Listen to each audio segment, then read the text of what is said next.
renegotiated his contract in August. In February, he won his 6th Super Bowl.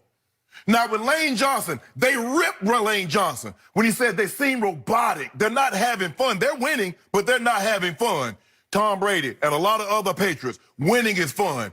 Coach Belichick even took a shot after they beat the Philadelphia Eagles this year. Well, that was sure fun. Making reference to winning. Now, all of a sudden, Tom Brady renegotiated his contract, get out of it after a year because he wasn't having fun. Everybody, I'm trying to rack my brain. I've been following football, professional sports, not just football, but professional sports for a long time. And I can honestly say, and I got a photographic memory, I can't recall people that have made so many excuses for why a player didn't have success. Not Jenny, he wasn't having fun. Or he had a foot injury. It's a report he had dealing with a foot injury. He had an elbow injury. It's all these excuses, except Tom Brady's getting old and he's not the same guy anymore. Simple as that. And it's okay. It happens. Because you're telling me now, if Tom Brady, they say, well, give him some help. If the guy that we coined the phrase for, he does more with less, can't do it with the same tier player that he once could, obviously he's not the same. That's what one would deduce from that statement. Stop making all these excuses. Now it's not fun anymore. You just won the Super Bowl 5 months earlier. His 6th Super Bowl, and now he's not having fun. It comes down to we got to find a reason why Tom Brady's season didn't go as well as we thought it would. Maybe it's not he's not having fun. Maybe it's the heel. Maybe it's his elbow. Yeah, it's the receivers. It's yada, yada, yada. He's 42. It happens to everybody, Skip. This is some and remember, Jenny, earlier, they lost to the Ravens. There was some anonymous exec. Oh, yeah. Tom Brady, Bill didn't want to show everything. Saving it. Yeah, we saved it. He didn't want to show everything. Anytime the Patriots... That was on defense, not on offense. Whoa, Skip. No, not Fair. whoa. It's just what he coaches. He doesn't coach offense. Oh. So don't whoa, accept it. No, they said... Belichick didn't show on defense to Lamar and company what he would show in the championship game. Okay, so, but Josh McDaniels showed everything. So that's why you only got 20 points, right? Yeah, I guess so. Okay, then. Yeah. So there we go again. But it's hard when you don't have the football when the other team's running for over 200 yards on your team and controlling the clock. But when you get the football, what do you do with it? Well, tell me when it's my turn. So all I'm saying is, Skip, it's as simple as this.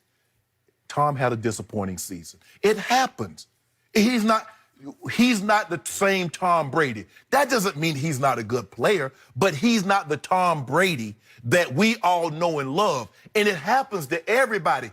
Every great player in the history of sports have gone through this transition. Tom Brady just happened to be the next great player that's entering this transition. Is it my turn? It's your turn. Okay, I'm going to say this one more time, and I'm not going to pile on, but you have been wrong about Tom Brady for 4 straight years, and you're going to be wrong about him for a 5th year when he winds up with the Los Angeles Chargers and a real football team next year instead of one built by a coach who has failed him repeatedly. How he failed him? Do you want me? Look, thank you. Do I have time now? Is it my turn? Is it my turn? Thank you. You got a couple minutes. Because I got a whole lot of ways that Bill Belichick has let down Tom Brady, and it starts 2 years ago with the fact that he tried to go forward with Jimmy Garoppolo. How would you like it? Would you have fun playing for that coach? Tell me, how would you feel? I know your ego. You would not ever have fun playing for that I'd have coach. been disappointed. You would know in the back of your mind, every step you took on the football field, he didn't want me, he didn't want me, he didn't want me. Am I right? Yeah. Bitter. Okay, and all he did after that was to go to 1 Super Bowl and throw for an all-time playoff record 505 yards and put up 33 points, and then he went back to another Super Bowl and he won that one. Well, that's pretty good after the coach tries to get rid of you, right? Okay, now let's look at the many, many ways that Bill Belichick has been let off the hook for how he has failed as the team builder. Is he not in charge of building this football team? Everything. Okay, the first one was just a bad break because they got docked for Deflategate. I'm going to go back to 2016, and they lost their first-round pick. Right. And maybe, if Belichick had seen fit, he might have been able to go for a receiver or tight end that was on the board when they were going to draft late in the first round. Could have been Hunter Henry, who obviously went to the Chargers. Could have been Sterling Shepard next, who went to the Giants, who's pretty good. But Skip, but wait a second, and there's there's this other guy left on the board in the second round, and I don't think Bill Belichick is good enough drafting receivers to have seen this one coming, but Michael Thomas was on the board at that point. But you got to realize now, not taking a tight end, Skip, he had Aaron Hernandez rested, so whatever he did, what he did, and they had Gronk. So why would you take a tight end when you got those two guys on your staff? But I'm saying Aaron Hernandez was gone by then. Not in 2016? Yes, he was. Wasn't he gone by then? I thought he was. I thought he was. That I'm sure he feels was like gone by 2016. I'm not sure. I can look it up. Yeah, but I'm not sure. Okay, he might have was. Whatever. Okay, so now I'm going to go down all the list of all the receivers Brady had and then did not have. Okay. They drafted Aaron Dobson, and I thought he was going to be pretty good, and then he just failed, and they cut him. They went and got Brandon LaFell, and he was pretty good for a while, and then Belichick cut him. And then they had Martellus Bennett just for one season, and Belichick said, he's going to be too expensive, I'm going to cut him. Then he had Brandon Cooks, who really had a great run as a Patriot, and he said, I'm not going to pay him.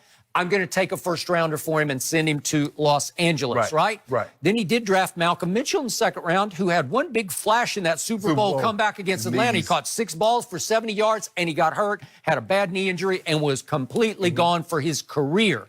Then let's look back at what happened going into that Philly Super Bowl. Okay.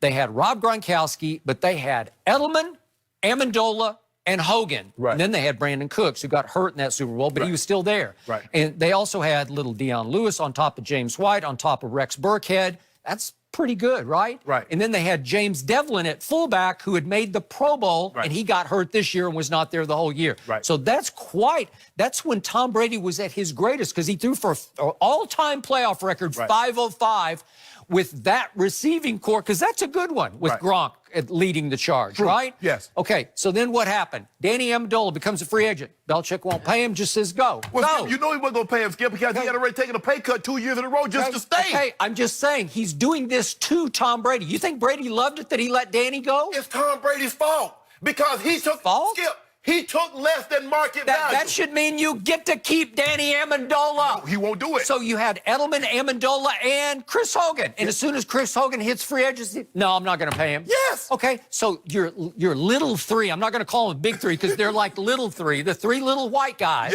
who they're all pretty good. And Brady trusted all 3 of them. All of a sudden, 2 of them are gone, and then the third one, Edelman, right? Yeah. He's the only one this year that Tom Brady trusted. And what happened, Mr. Sharp, this year to Julian Edelman?